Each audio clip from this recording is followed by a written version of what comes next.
Good afternoon. Thanks for everyone for coming, and super excited about starting MAC play. Starting out playing arguably one of the best teams in our conference. Extremely explosive on offense, very good defense, very good special teams, very multiple in special teams. And we've got our work cut out for us this week. It's going to have to take great preparation to prepare for these guys and then go down and give our greatest effort against a really good Kent State team. Anyone have any questions? How do you make sure that your players kind of come down from that high of a big win and get them refocused for MAC play? Yeah, we have a 24-hour rule, and that's over. And this team that we're playing down in Kent is a very good football team, so they've got our attention as soon as we got back from Minnesota. When you go and get a win like Minnesota, does that kind of give you the indication that this program's headed in the right direction and you're doing it the right way?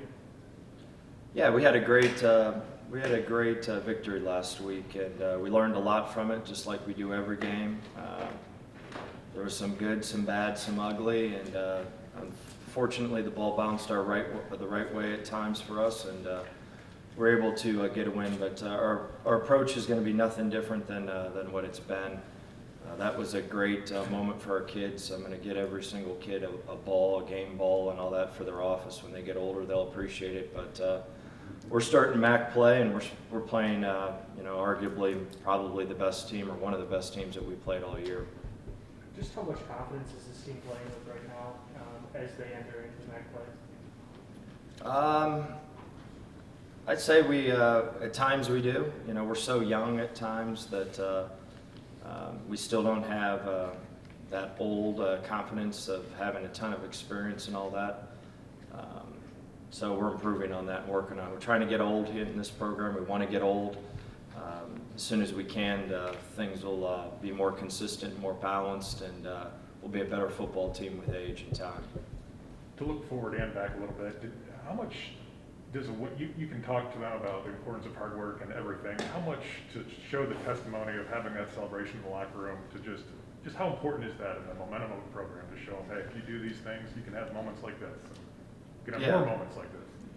It was real similar to the Murray State week. We did some better things in practice, and some things occurred in the Murray State game and the Minnesota game that helped us win. That is, that basically, in a nutshell, what we're preaching works if we do it. So we got to continue on that process. We've got a ton of cleanup, a ton of work to do. But yeah, that was really fun last week. It was really fun the week prior. But winning is really, really hard, and especially whenever you have as young a football team as we do. So everything matters. Every rep in practice matters, and we've got to have a tremendous urgency to go compete against a really, really good Kent State team.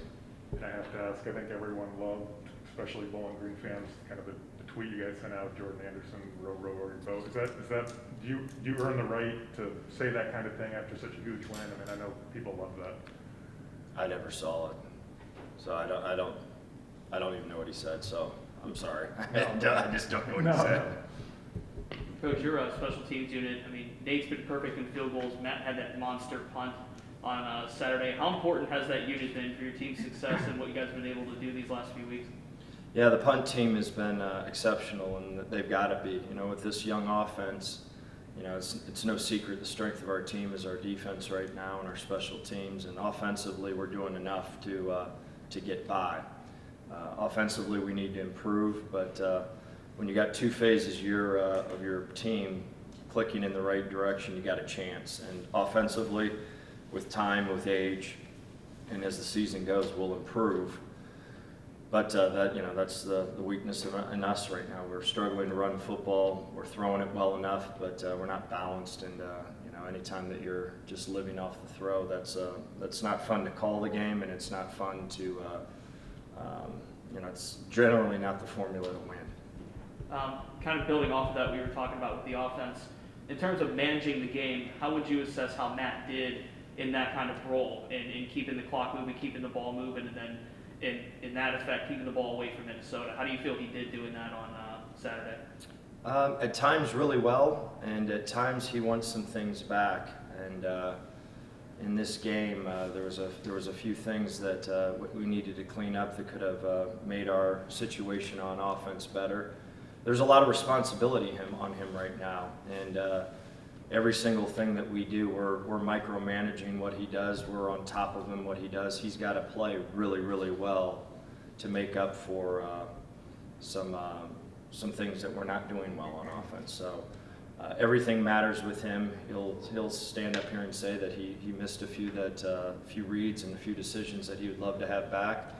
And as we can run the football more effectively, things will be less off his plate. But right now, it's not easy to call the game right now, and it's not easy to play quarterback right now because of the lack of the ability to run the ball. Do you have a health update on Terrion Stewart, if any? Yeah, he's much better. Okay. Yeah, he's much better.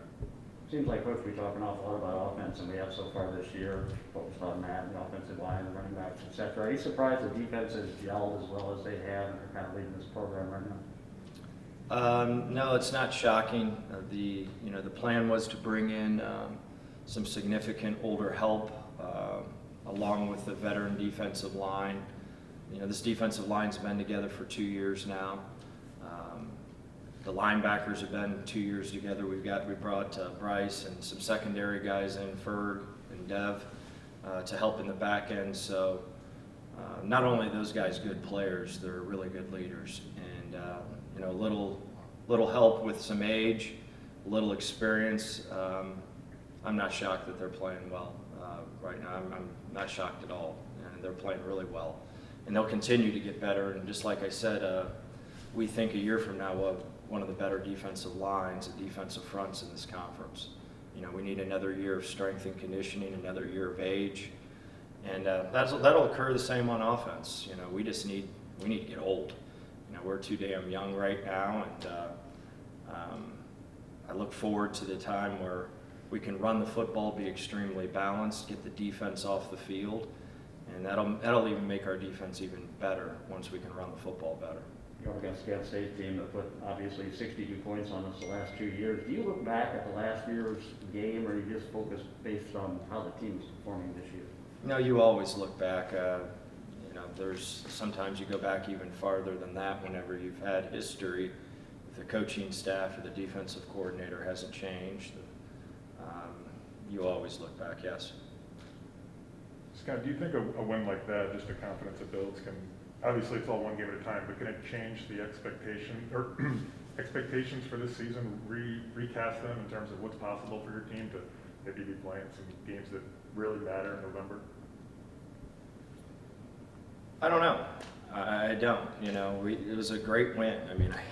Right. We loved it. It was awesome for those kids. But in this business, it's on to the next. And I think our staff have done this a long time. I've done this long enough to realize that you've had heartbreaking losses, you've had unbelievable wins, and they were 48 hours ago. And it's time to really get focused on. And I'm glad we're playing a really good team, to be quite honest with you. It's getting the attention of our kids. And come on now. Let's say it how it is. We have to be the best prepped, hardest working team right now in the country to give ourselves a chance. So we have no time to rest regardless what happens. And I was going to kind of ask you about that, given where you looked at in the big scale of the rebuild, you wouldn't have expected this right now, but to ask it another way, how cool would it be to kind of shock the timetable of the rebuild and have a special year this year? We'll see. No. And I wish I had a. No, I know. I know. I wish I had a crystal ball and I could predict all that. You know what? It's going to be the same approach. We know where we're at. We've got a ton, and a ton, and a ton, and a ton of work, even on defense. They're playing great, but they've got a ton of work. We're such a young football team right now that everything matters, and once we do get this program to where it needs to be, it's hard. You got to be locked in mind on the prize. You got to be old, and that's where maturity takes over. You know, guys understand real quick that 48 hours ago it didn't matter. So, you know, we're trying to educate our players that that is over. It's time to move on. I think they have. I know they have actually. They're pretty focused and driven to try to give ourselves and our team a chance to compete this Saturday against a really good football team. We have time for one more Just question. What's the biggest challenge that Kent State presents to you guys? Everything. They're a pain in the butt on offense. Defensively, well, you talk about old. You know, all you got to do is just go look at the offensive line at Kent State. They're old. And anytime that, I've said this for a long time, anytime your fronts are old, your quarterback is old, you got a chance to have a heck of a football team, and they're old. They've got, it's all seniors on that offensive line. It's old defensive front. The quarterback is good. They're multiple in special teams. So to answer your question, you know, they're built right now to make a push on our side because they're old and they're experienced and they got a good quarterback. And, you know, anytime those fronts are experienced in this league, it's everything. So you look at all these teams that have won it, their O-line's pretty good. Their D-line's pretty good. They got a quarterback. And obviously you have one or two difference makers, and next thing you know, you're a heck of a team in this league. So we got our hands full because we're playing a very mature, good group. So it's going to be a challenge, no question.